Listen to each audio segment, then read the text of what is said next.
Алматы сервистік қызмет көрсету колледж. Математика пәнінің оқытушысы Бұтымылдаева Гүлбақыт Гүлшарқызы. Қайырлы күн, құрметті білім алушылар. Бүгінгі сабағымыздың тақырыбы пирамида және оның қасиеттері. Мақсаты пирамида және оның қасиеттерімен танысу, пирамиданың қасиеттерін пайдаланып есептер шығару, дағдыларын қалыптастыру. Білім алушылардың пәнге деген қызығушылығын арттыруға мүмкіндік туғызу. Күтілетін нәтиже: білім алушылар өтілген тақырыпты талдай отырып, тақырыпты біледі, түсінеді, есептер шығара алады. Пирамида деп бір жағы кез келген көп бұрыш, ал қалған ең жағы төбелері ортақ, үш бұрыштардан тұратын көп жақты атайды. Пирамиданы белгілегенде төбесі бірінші оқылады. Табанның бұрыштарына байланысты үш бұрышты, төрт бұрышты, бес бұрышты тағы сол сияқты болып бөлінеді. Пирамиданың бөлік құрамдары. Жазық көп бұрыш пирамиданың табаны, табан жазықтығында жатпайтын нүкте пирамиданың төбесі, пирамиданың төбесін табанның нүктелерімен қосатын кесінділер пирамиданың бүйір қырлары деп аталады. Пирамиданың биіктігі деп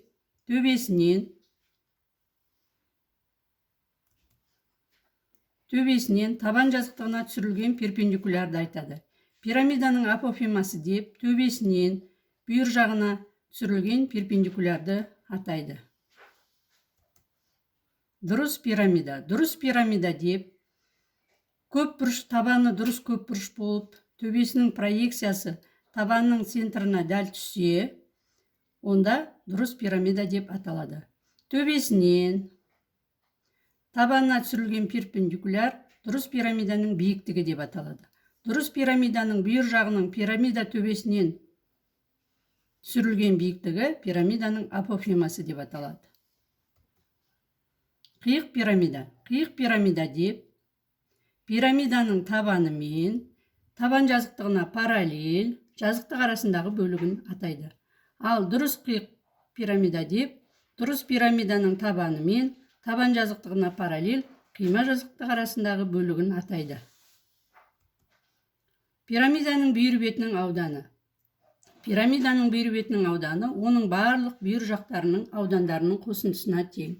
Ал пирамиданың барлық жақтарының аудандарының қосындысы толық бетінің ауданын береді. Олай болса, дұрыс пирамиданың бүйір бетінің ауданы оның табанының жарты периметрмен апофемасының көбейтіндісіне тең. Формуласы S тең 2-ден 1, π көбейтілген К. Дұрыс қиық пирамиданың бүйір бетінің ауданы оның табандарының периметрлерінің қосындысының жартысын апофемасына көбейткенге тең. Бұл жерде периметр дегеніміз не? Периметрде барлық қабырғаларының қосындысын айтамыз. Олай болса, S тең 2-ден 1, P қосылған P1 көбейтілген К. Осы сабақты қорыта келе, бағанағы айтып өтілгеніміздей, енді сол тақырыпты жаңағы формуламенен есептер шығарайық. Пирамиданың бүйір бетінің ауданын табуға және толық бетінің ауданын табуға. Пирамиданың табаны диагоналы 12 сантиметрге тең тік 4 бұрыш. Пирамиданың әрбір қыры 10 сантиметрге тең. Пирамиданың биіктігін табыңдар. Енді пирамиданың биіктігін табу үшін бұл жерде балалар сіздерге жаңағы диагоналы берілген, табаны тік 4 бұрыш екен, әрбір қыры 10 сантиметр. Бұл жерде қырлары гипотенузаның рөлін атқарады. Ендеше Пифагор теоремасы бойынша биіктігін есептеп табамыз. Пифагор теоремасы жаңағы гипотенузаның квадраты катеттерінің квадраттарының қосындысына тең болатын. Екінші есеп: дұрыс 4 бұрышты пирамиданың биіктігі 12 сантиметр, ал табанының қабырғасы 10 сантиметр. Бұл жерде пирамиданың бүйір бетінің ауданын табасыздар және пирамиданың толық бетінің ауданын табасыздар. Бұл жерде де жаңағы табаны дұрыс 4 бұрышты пирамида беріліпті. Енді бұл жерде балалар биіктігі берілген, сіздер табанның қабырғасы 10 сантиметрге тең. Енді бүйір бетін табу үшін жаңа формуланы қолданамыз. S тең 2-ден 1, π көбейтілген К. Және толық бетінің ауданын табасыздар.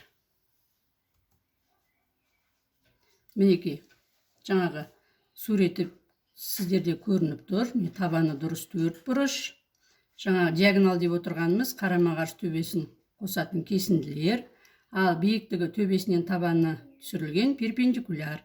Міне бүйір қырлары да белгілі. Осы сурет бойынша екі есепті де шығарасыздар. Үйге тапсырма. Пирамида және оның қасиеттері бойынша сұрақтарға жауап бересіздер және 3-ші, 4-ші есепті шығарасыздар.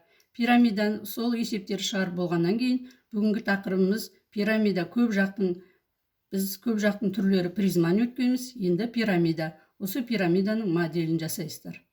4-ші, алдыңғы сабақта өтілген призма мен бүгінгі пирамида бойынша Вен диаграммасын құрастыру. Вен диаграммасы дегеніміз неді? Жаңағы призма мен пирамиданың ерекшеліктерін және ұқсас жақтарын көрсетесіздер таблица бойынша. Енді сұрақтар мен есептер. Пирамида дегеніміз не? Пирамиданың қандай түрлерін білесіздер? Дұрыс пирамиданың қандай қасиеттері бар? Пирамидадан қиық пирамиданы қалай алуға болады? Бірінші пирамиданың бүйір бетінің ауданын, толық бетінің ауданын, дұрыс қиық пирамиданың бүйір бетінің ауданын қандай формуламен есептейді? Жаңа айтып өткеніміздей барлықтарын осыған қарап жауап бересіздер. 3-ші есеп. Дұрыс төрт бұрышты пирамиданың табан қабырғасы 10 см, ал биіктігі 12 метр. Пирамиданың бетінің ауданын, толық бетінің ауданын табасыздар. Бұл да формула бойынша шығарасыздар. Жаңа бұл жерде де төрт бұрышты пирамида берілген табаны. Енді метрмен беріліпті, метрді неге айландырамыз? Сантиметрге айландырып аламыз. Осымен сабағымызды аяқтаймыз. Бүгінгі тапсырманың барлығын сіздерге Білім KZ порталына жүктеймін. Сол жерден қарап, келесі сабаққа дайындап маған жібересіздер. Сол бойынша бағаларыңызды Білім KZ порталынан көре аласыздар.